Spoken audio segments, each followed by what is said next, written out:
पांचवा अध्याय। धन से धर्म की, योग से विधा की, मधुरता से राजा की और अच्छी स्त्रियों से घर की रक्षा होती है। गुरु रगणी द्विजातिना वर्णाना ब्राह्मणो गुरु पतिरेव गुरु सत्रीणा सर्वस्य अभाग्यतो गुरु। अर्थात ब्राह्मण, क्षत्रिय और वैश्य आदि द्विजों के लिए अग्निहोत्र गुरु के समान आदरणीय है। चारों वर्णों में ब्राह्मण सबसे अधिक श्रेष्ठ और आदरणीय है। स्त्रियों के लिए पति ही गुरु है और घर में आया हुआ अतिथि सभी के आदर सत्कार के योग्य माना जाता है। द्विजों का कर्तव्य है कि वे अग्निहोत्र आदि कर्म आदर पूर्वक नित्य करते रहें। अग्निहोत्र से वायुमंडल शुद्ध होता है। मनुष्य के स्वास्थ्य और पर्यावरण के सुधार के लिए हवन, यज्ञ आदि करना आवश्यक माना गया है। ब्राह्मण को पूजनीय इसलिए माना गया है क्योंकि वे सभी वर्णों को विधा देते हैं। स्त्रियों के लिए पति ही उसका आदरणीय गुरु होता है क्योंकि वही उसका भरण पोषण करता है और उसे सन्मार्ग पर ले जाने में सहायता करता है। घर में आए हुए अतिथि का आदर सत्कार सभी लोगों को करना चाहिए क्योंकि वह बहुत थोड़ी देर के लिए किसी के घर आता है। अतिथि देवो भव, ऐसा शास्त्र वचन भी है। यथा चतुर्भि कणकः परिशयते निघर्षण च छेद ताप ताड़ने यथा चतुर्भि पुरुष परीक्षते त्यागेन शीलेन गुणेन कर्मणा। अर्थात जिस प्रकार सोने की परीक्षा 4 प्रकार से की जाती है, उसे कसौटी पर घिसा जाता है, काट कर देखा जाता है, तपाया जाता है और कूट कर उसकी जांच की जाती है, उसी प्रकार मनुष्य कितना श्रेष्ठ है इसकी पहचान भी इन 4 बातों से होती है। चाणक्य के अनुसार इन चारों प्रकारों से की गई परीक्षा से स्वयं को सही सिद्ध करने वाला व्यक्ति ही खरा है। उसकी सज्जनता, उसका चरित्र, उसके गुण और उसका आचार व्यवहार उसके खरेपन की पुष्टि करते हैं। तावद भयेषु भेत्व्यः यावद भयमणागतम आगता तु भया दृष्टव्या प्रहर्तव्य मशंक्या। अर्थात संकट प्रत्येक मनुष्य पर आते हैं, परंतु बुद्धिमान व्यक्तियों को संकटों और आपत्तियों से तभी तक डरना चाहिए जब तक वे सिर पर ना आ जाएं। संकट और दुख आने पर तो व्यक्ति को अपनी पूरी शक्ति से उन्हें दूर करने का प्रयत्न करना चाहिए। एकोदर समुद्भूता एक नक्षत्र जातका ना भवन्ति समाशीले यथा बद्री कंटका। अर्थात एक ही माता के पेट और एक ही नक्षत्र में उत्पन्न हुए बालक गुण, कर्म और स्वभाव में एक समान नहीं होते। जैसे बेर वृक्ष के सभी फल और उनके कांटे एक जैसे नहीं होते, उनमें अंतर होता है। चाणक्य ने बेर और कांटों की उपमा एक विशेष विचार से दी है। एक ही बेर के वृक्ष पर लगे हुए सभी फल मीठे नहीं होते।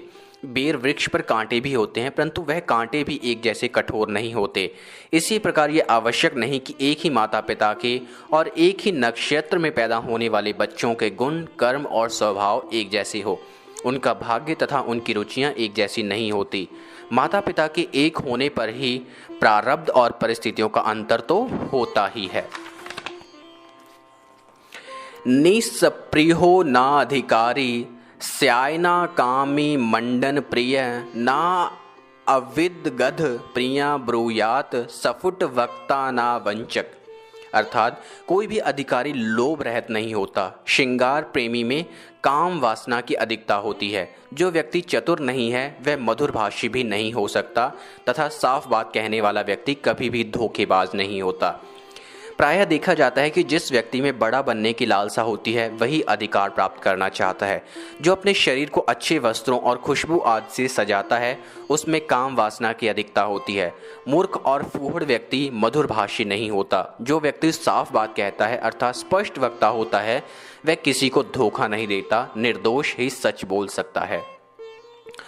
मूर्खाणा पंडिता द्वेष्या अधनाना महाधना वारांगना कुल स्त्रीणा सुभगाना चा दुर्भगा। अर्थात मूर्ख विद्वानों से वैर भाव रखते हैं, दरिद्र और निर्धन धनवानों को अपना शत्रु समझते हैं, वेश्याएं कुलीन स्त्रियों से द्वेष भाव रखती हैं और विधवा स्त्रियां सुहागिनों को अपना शत्रु मानती हैं। यह संसार का नियम है कि विपरीत स्थिति वाले लोग एक दूसरे को अपना शत्रु समझते हैं। चाहिए तो यह कि मूर्ख पंडितों का आदर करें जिससे उन्हें भी कुछ लाभ हो, परंतु वह उनका सम्मान करने के बजाय उनसे दुश्मनी रखते हैं। निर्धन और आलसी लोग मानते हैं कि धनी व्यक्ति दूसरों को लूट खसोट कर धनवान बनता है, परंतु उन्हें यह ज्ञान नहीं होता कि उन व्यक्तियों ने धन एकत्रित करने में कितना परिश्रम किया है। इतना ही नहीं, उसे संभाल कर रखने के लिए भी एक विशेष प्रकार के धैर्य की आवश्यकता होती है। वेश्याएं भी कुलीन स्त्रियों से द्वेष करती हैं और विधवा स्त्रियां सुहागिनों को दुर्भावना की दृष्टि से देखती हैं। संकेत है कि अयोग्य और अभावग्रस्त ही द्वेष करते हैं। आलस्योपहता विधा परहस्तगता स्त्रियां अल्प बीज हता क्षेत्र हता सैन्य नायकम, अर्थात आलस्य के कारण विधा नष्ट हो जाती है, दूसरों के हाथ में गई हुई स्त्रियां नष्ट हो जाती हैं, कम बीज डालने से खेत बेकार हो जाता है और सेनापति के मारे जाने पर सेना नष्ट हो जाती है। इसका भाव यह है कि विधा की प्राप्ति और उसकी वृद्धि के लिए व्यक्ति को आलस्य का त्याग कर देना चाहिए। आलस्य किसी गुण को प्राप्त नहीं कर सकता। दूसरों के पास जाने वाली स्त्री का धर्म नष्ट हो जाता है, अर्थात किसी दूसरे के अधिकार में जाने पर स्त्री का अस्तित्व कायम नहीं रह पाता। यदि खेत में बीज बोते समय कंजूसी की जाएगी और बीज कम डाला जाएगा तो अच्छी फसल नहीं हो सकेगी। सेना का बल सेनापति से ही स्थिर रहता है। जब सेनापति मारा जाता है तो सेना का हार जाना स्वाभाविक ही है। अभ्यासाद्वाधर्दयते विधाकूला शीलेन धार्यते गुणेन ज्ञायते त्वार्या कोपो नेत्रेण गम्यते। विधा की प्राप्ति निरंतर अभ्यास से होती है। अभ्यास से ही विधा फलवती होती है। उत्तम गुण और स्वभाव से ही कुल का गौरव और यश स्थिर रहता है। श्रेष्ठ पुरुष की पहचान सद्गुणों से होती है। मनुष्य की आंखें देखकर क्रोध का ज्ञान हो जाता है। जिन व्यक्तियों को उत्तम विधा प्राप्त करनी हो वे निरंतर प्रयत्न करते हैं। वे यदि बार बार अभ्यास ना करें तो विधा की प्राप्ति असंभव होती है। किसी कुल का स्थिर होना, उसका यश फैलना, उसका प्रसिद्ध होना, गौरव की दृष्टि से देखा जाना आदि उसके उत्तम गुण, कर्म और स्वभाव के कारण ही होता है। यदि गुण, कर्म और स्वभाव श्रेष्ठ नहीं होंगे तो कुल का गौरव नहीं बढ़ सकता। इसी प्रकार श्रेष्ठ व्यक्ति की पहचान उसके अच्छे गुणों के कारण होती है। किसी व्यक्ति के क्रोधित होने का ज्ञान उसकी आंखें देखकर हो जाता है, क्योंकि क्रोध के कारण व्यक्ति की आंखें लाल हो जाती हैं। वित्तेन रक्ष्यते धर्मो विधा योगेन रक्ष्यते मृदिना रक्ष्यते भूपा सती स्त्रियां रक्ष्यते गृहम, अर्थात धन से धर्म की रक्षा की जाती है। विधा को योग के द्वारा बचाया जा सकता है। मधुरता के कारण राजा को बचाया जा सकता है और अच्छी स्त्रियां घर की रक्षक होती हैं। धर्म की रक्षा के लिए धन की आवश्यकता होती है। धर्म कर्म भी धन के द्वारा ही संपन्न हो सकता है। दूसरों का उपकार करना, दान देना, मंदिर आदि का निर्माण आदि कार्य धर्म माने जाते हैं। विधा को स्थिर रखने के लिए चतुरता पूर्वक उसका अभ्यास करने की आवश्यकता होती है। इसीलिए कहा गया है कि विधा योगेन रक्ष्यते। राजा की रक्षा उसके मधुर व्यवहार के कारण ही होती है। यदि शासक क्रूर हो जाए तो प्रजा विद्रोह कर सकती है। इसलिए राजा का कर्तव्य है कि वह मधुर और उदार व्यवहार से अपना राज्य नष्ट होने से बचाता रहे। राजा को अपनी प्रजा के प्रति व्यवहार दयालुतापूर्ण होना ही चाहिए। जब तक स्त्रियों को अपने सतीत्व का ध्यान रहता है, उनके मन में अपने परिवार की प्रतिष्ठा सर्वोपरि रहती है, तब तक घर बचा रहता है, अर्थात परिवार नष्ट नहीं होता। परंतु जब वे अपने शील और अस्तित्व का परित्याग कर देती हैं तो वह घर नष्ट हो जाता है। अन्यथा वेद पाणिड्यते शास्त्रमाचार मन्यथा अन्यथा कुवच शांत लोका किलश्यन्ति चान्यथा। विद्वान व्यक्ति के पांडित्य की निंदा करने वाले, शास्त्रों द्वारा कहे गए श्रेष्ठ आचरणों को व्यर्थ बताने वाले, धीर गंभीर और शांत रहने वाले व्यक्ति को ढोंगी और पाखंडी बताने वाले लोग हमेशा दुख उठाते हैं। इस परनिंदा रूप कार्य से कोई लाभ नहीं होता। बहुत से लोग अपने स्वभाव के कारण विद्वान पंडितों की विद्वता को व्यर्थ बताते हैं, उनकी निंदा करते हैं। शास्त्रों में बताए गए नियमों के अनुसार आचरण करने वाले व्यक्ति को भी वे व्यर्थ का आचरण करने वाला बताते हैं। विद्वानों को ढोंगी और शास्त्रों को कल्पित बताते हैं। ऐसा करते हुए वे विद्वानों या शास्त्रों की सार्थकता को तो नकार नहीं पाते, अपितु लाभ से वंचित हो जाते हैं जो उन्हें मिल सकता था।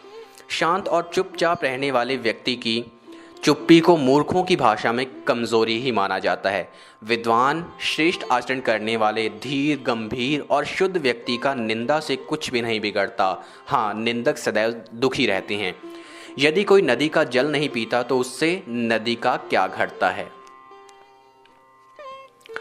दारिद्र्य नाशनः दानशील दुर्गति नाशनम अज्ञान नाशिनी प्रज्ञा भावना भय नाशिनी। दान देने से दरिद्रता नष्ट होती है, अच्छे आचरण से कष्ट दूर होते हैं, मनुष्य की दुर्गति समाप्त होती है, बुद्धि से अज्ञान नष्ट होता है अर्थात मूर्खता नष्ट होती है और ईश्वर की भक्ति से भय दूर होता है। आचार्य चाणक्य कहते हैं कि दान देने से दरिद्रता नष्ट होती है। अनेक शास्त्रों और संतों ने भी कहा है कि दान दिए धन न घटे। यदि मन के साथ इसे जोड़ा जाए तो यह कथन और भी स्पष्ट हो जाता है, क्योंकि धनी भी मन से दरिद्र हो सकता है और निर्धन भी श्रीमान। व्यक्ति अच्छे गुणों, नम्र व्यवहार और सुशीलता के कारण अपने कष्ट दूर करता है, क्योंकि सभी व्यक्ति सद्गुणी और सुशील व्यक्ति को आगे बढ़ाने की इच्छा रखते हैं। प्रभु सबकी सहायता करने वाला है। जो व्यक्ति नित्य नियम से ईश्वर की प्रार्थना करते हैं वे सदैव दुर्गुणों से बचे रहते हैं। उन्हें ना तो किसी व्यक्ति से डरने की आवश्यकता होती है और ना ही वे संकटों के आने पर भयभीत हो पाते हैं। ना असित काम समो व्याधि ना अस्ति मह समो रिपु ना अस्ति कोप समो वहर्णी ना अस्ति ज्ञानात पर सुखम। यानी काम वासना के समान कोई रोग नहीं, मोह से बड़ा कोई शत्रु नहीं, क्रोध जैसी कोई आग नहीं और ज्ञान से बढ़कर इस संसार में सुख देने वाली कोई और वस्तु नहीं। अधिक काम वासना में लिप्त रहने वाला व्यक्ति शक्तिहीन होकर अनेक रोगों का शिकार हो जाता है। वह काम वासना की पूर्ति के लिए रोगी से संबंध बनाकर किसी रोग की गिरफ्त में भी आ सकता है। व्यक्ति का क्रोध उसके लिए आग का काम करता है, उसका अपना क्रोध उसे जला डालता है। ज्ञान से बढ़कर संसार में सुख देने वाली कोई भी वस्तु नहीं है। जो व्यक्ति बुद्धि और विवेक से कार्य करता है वह सदा सुखी रहता है। मोह को सबसे बड़ा शत्रु बताया गया है। मोह का अर्थ है मूर्छा अर्थात अविवेक। यह बुद्धि को नष्ट कर देता है। जन्म मृत्यु ही यात ये को भूनक तयेक शुभ अशुभम नरकेशु पर तयेक एको याति परागतिम। अर्थात जिस प्रकार मनुष्य अकेला ही जन्म लेता है उसी प्रकार अकेले ही उसे पाप और पुण्य का फल भी भोगना पड़ता है। अकेले ही अनेक प्रकार के कष्ट भोगने पड़ते हैं अर्थात अकेले ही उसे नरक का दुख उठाना पड़ता है और अकेला ही वह मोक्ष को प्राप्त होता है। मनुष्य के जन्म और मृत्यु के चक्कर में उसका कोई साथ नहीं देता। वह जब जन्म लेता है तब भी अकेला होता है, जब उसकी मृत्यु होती है तब भी वह अकेला होता है। अतः बार बार जन्म लेने और मरने के चक्र में मनुष्य को अकेले ही भागीदारी करनी होती है। चाणक्य ने मनुष्य के अकेले ही नरक में जाने की बात कही है। नरक और कुछ नहीं है, मनुष्य द्वारा भोगे जाने वाले कष्टों का ही नाम है। व्यक्ति अकेला ही इस कष्ट को भोगने के लिए मजबूर होता है। उसके कष्ट में सहानुभूति तो जताई जा सकती है परंतु उसका कष्ट बांटा नहीं जा सकता। यदि वह अच्छे कार्य करता है तो इसी जन्म में जीवन मुक्त की स्थिति को प्राप्त कर लेता है। आचार्य चाणक्य ने यहाँ संकेत दिया है कि सब अकेला ही करना है, इसलिए उत्तरदायित्व को निभाने के लिए हमेशा तैयार रहना चाहिए। दूसरों की ओर क्यों देखना, दूसरों का सहारा लेने की आदत से मुक्त हो, यही श्रेष्ठकर है। त्रिणा ब्रह्माविद स्वर्ग सत्रिणा सूरस्य जीवितम जिता अशस्य त्रिणा नारी की निस्पृहस्य त्रिणा जगत। अर्थात जिसे ब्रह्मा ज्ञान है उसके लिए स्वर्ग तिनके के समान अर्थात तुच्छ है। शूरवीर के लिए जीवन तिनके के समान होता है। जितेंद्रिय अर्थात संयमी व्यक्ति के लिए स्त्री यानी भोग पदार्थ तिनके के समान होती है और इच्छा रहित मनुष्यों के लिए सारा संसार ही तिनके के समान है। जिसे ब्रह्मा ज्ञान है उसके लिए स्वर्ग का कोई महत्व नहीं, क्योंकि वह जानता है कि स्वर्ग के सुख भी क्षणिक हैं। शूरवीर व्यक्ति जीवन की बलि देने से नहीं डरता। उसके लिए अपना जीवन एक तिनके के समान है। उसे अपने जीवन में किसी से भय नहीं होता। जिस व्यक्ति ने इंद्रियों को अपने वश में किया है उसे नारी अपने वश में नहीं कर सकती। यहाँ नारी शब्द का अर्थ है सभी भोग पदार्थ। नारी तो उसका प्रतीक मात्र है। इसी प्रकार इच्छा रहित व्यक्ति के लिए सारा संसार तिनके के समान होता है, क्योंकि उसकी किसी वस्तु में आसक्ति नहीं होती। आसक्ति ही व्यक्ति या वस्तु को मूल्य प्रदान करती है। विधा मित्रा प्रवासेषु भार्या मित्र गृहेषु च व्याधित सियोषौधा मित्रो धर्मे मित्र मृतस्य च। अर्थात विदेश में विधा ही मनुष्य की सच्ची मित्र होती है। घर में अच्छे स्वभाव वाली और गुणवती पत्नी ही मनुष्य की सबसे अच्छी मित्र होती है। रोगी व्यक्ति की मित्र दवाई है और जो मनुष्य मर चुका है उसका धर्म कर्म ही उसका मित्र होता है। मित्र की परिभाषा करते हुए कहा गया है कि जो सदैव अपने मित्र का हित चिंतन करे तथा विपत्ति में साथ ना छोड़े, वही सच्चा मित्र होता है। इस संदर्भ में विधा, गुणी पत्नी, औषधि और धर्म को देखने की आवश्यकता है। ये चारों मित्र की तरह हित करते हैं। धर्म की श्रेष्ठता की ओर भी आचार्य ने संकेत किया है, क्योंकि जब सब साथ छोड़ दे आते हैं उस समय धर्म ही मृतात्मा को सद्गति देता है, उसके मोक्ष का कारण बनता है। वृथा वृष्टि समुद्रेषु वृथा तृप्तेषु भोजनम वृथा दाना धनाडेषु वृथा दीपो दिवा अपि च। समुद्र में बारिश होना, भोजन से तृप्त हुए मनुष्य को फिर से भोजन कराना, धनी लोगों को दान देना और दिन में दीपक जलाना आदि बातें व्यर्थ और निरर्थक होती हैं। ना असति मेघसम तोय ना असित चातमसम बलम ना असति चक्षु समा तेजो ना असित धान्यसम प्रियम। अर्थात बादल के जल जैसा दूसरा कोई जल शुद्ध नहीं, आत्म बल के समान दूसरा कोई बल नहीं, नेत्र ज्योति के समान दूसरी कोई ज्योति नहीं और अन्न के समान दूसरा कोई प्रिय पदार्थ नहीं होता। मेघ के जल को सबसे अधिक पवित्र इसलिए माना जाता है कि वह स्वास्थ्य वर्धक होता है। जिस व्यक्ति में आत्मा का बल है, अर्थात जो स्वयं पर विश्वास करता है, उसमें सभी प्रकार के बलों का सहज रूप में समावेश हो जाता है। आत्मबल क्या शरीर और इंद्रियों के बल से बढ़कर नहीं है? चाणक्य ने नेत्र की ज्योति को सबसे अधिक उपयोगी माना है, क्योंकि नेत्र की ज्योति के बिना मनुष्य के लिए सारा संसार अंधकार में होता है। अन्न को मनुष्यों के लिए सबसे अधिक प्रिय पदार्थ कहा गया है, क्योंकि जब तक अन्न नहीं मिलता तब तक शरीर, मन आदि अपना अपना कार्य नहीं कर सकते।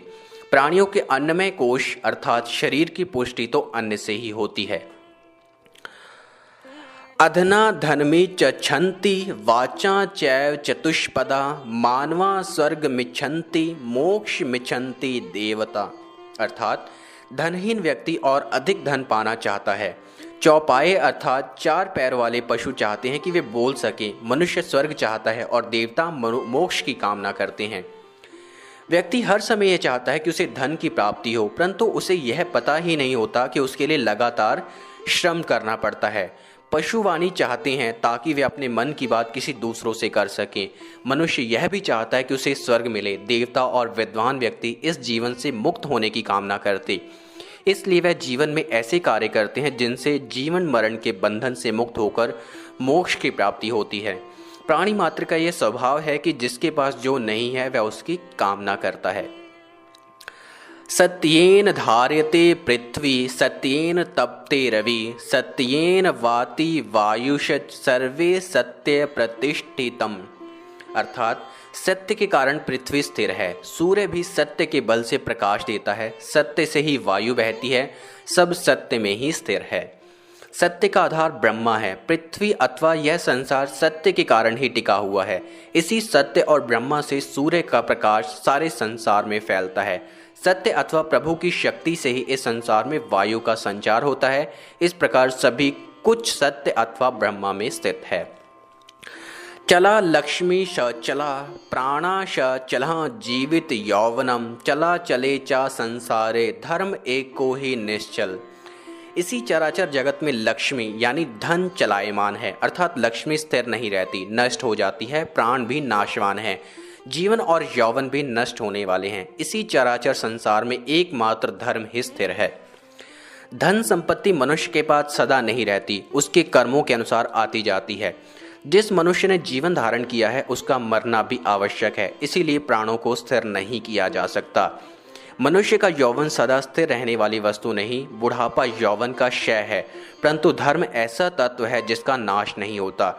मनुष्य की मृत्यु के बाद भी धर्म ही उसका साथ देता है। शास्त्र की भी मान्यता है कि आते भी हम अकेले हैं और जाते भी अकेले ही हैं, लेकिन धर्म हमेशा साथ रहता है।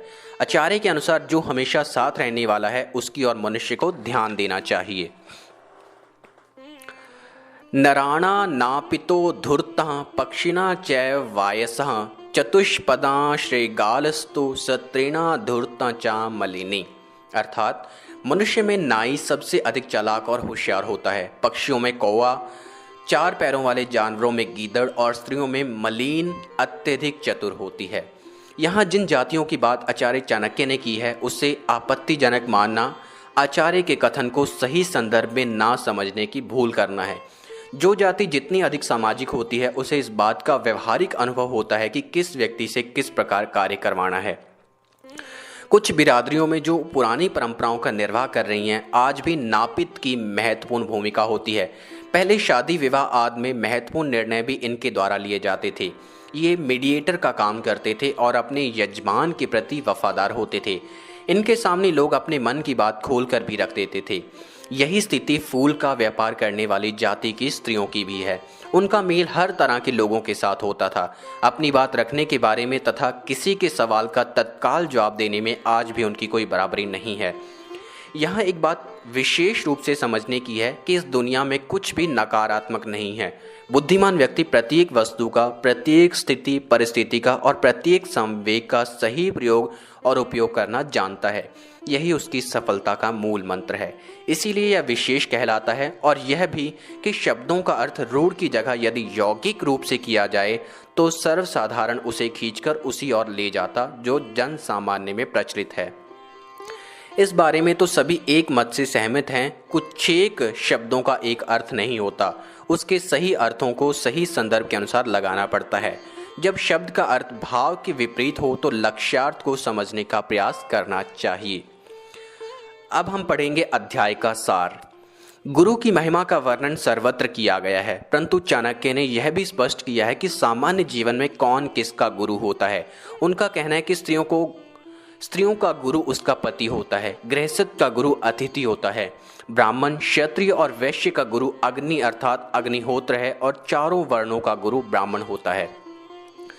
जिस प्रकार सोने को कसौटी पर घिसकर आग में तपाकर उसकी शुद्धता की परख होती है, उसी प्रकार मनुष्य अपने अच्छे कर्मों और गुणों से पहचाना जाता है और प्रतिकूल परिस्थितियों में ये निखरते हैं। चाणक्य कहते हैं कि मनुष्य को जीवन में भयभीत होने की आवश्यकता नहीं, उसे निडर होकर कार्य करना चाहिए। यदि किसी भय की आशंका हो तो भी घबराना नहीं चाहिए, बल्कि संकट आने पर उसका डटकर मुकाबला करना चाहिए। चाणक्य कहते हैं कि यह आवश्यक नहीं है कि एक ही माता से उत्पन्न होने वाली संतान एक ही प्रकार के स्वभाव वाली हो। सब में अलग अलग गुण होते हैं। यह व्यक्तिक भिन्नता तो प्रकृति का विशेष गुण है। चाणक्य का मानना है कि कोई भी व्यक्ति वह वस्तु प्राप्त नहीं कर सकता जिसे प्राप्त करने की उसमें इच्छा ना हो।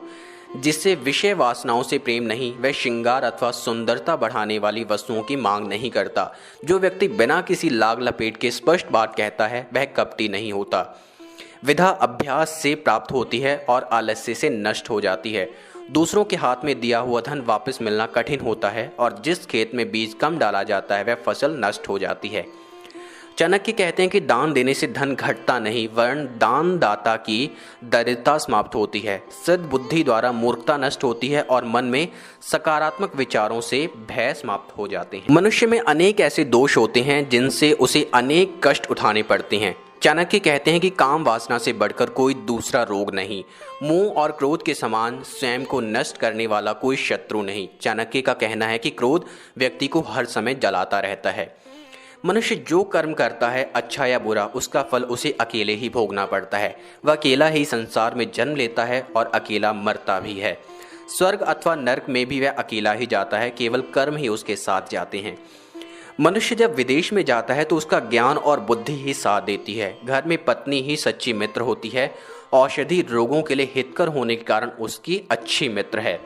मृत्यु के बाद जब संसार की कोई वस्तु या व्यक्ति मनुष्य का साथ नहीं देता, उस समय धर्म ही व्यक्ति का मित्र होता है।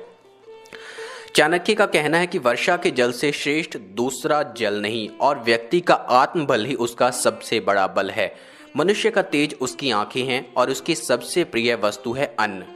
संसार में कोई भी अपनी स्थिति से संतुष्ट नहीं है। जो पास में नहीं है उसी की चाह प्रत्येक व्यक्ति करता है। निर्धन धन चाहता है, पशु वाणी चाहती हैं, मनुष्य स्वर्ग की और देवताओं को प्राप्त जीव मोक्ष की कामना करते हैं। आचार्य यहाँ संकेत दे रहे हैं कि देवता भी असुरक्षित हैं, उन्हें भी पुण्य समाप्ति के बाद मृत्यु लोक में आना पड़ता है, इसीलिए वे देव योनि से मुक्त होना चाहते हैं। सत्य की महत्ता बताते हुए चाणक्य कहते हैं कि सत्य के कारण ही दुनिया के समस्त कार्य व्यापार चल रहे हैं। लक्ष्मी, मनुष्य के प्राण और यह संसार सभी नश्वर हैं, केवल धर्म ही शाश्वत है, अर्थात मनुष्य को अपनी रुचि धर्म में रखनी चाहिए। इतिमम समाप्तम।